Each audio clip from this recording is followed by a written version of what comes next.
Do you want to appeal to the masses or appeal to a small group of people? That's really a question that you need to ask yourself. Because if you only want to appeal to a small group of people, then you can do only what you want to do.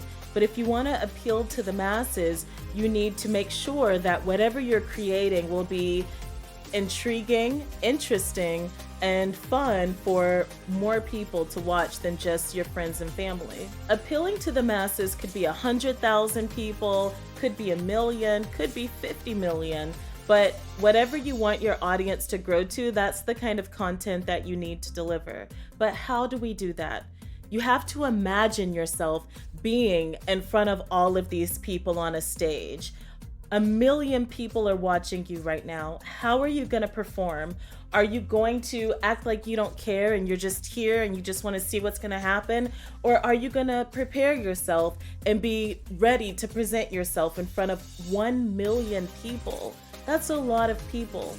If you want to grow your audience to 50,000, speak to those 50,000 people, even if you only have 1 subscriber right now. Even if you have 0 and you have yet to start your channel, whenever you start filming, speak to however many people you want to reach.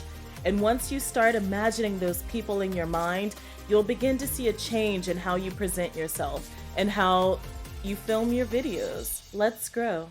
Peace.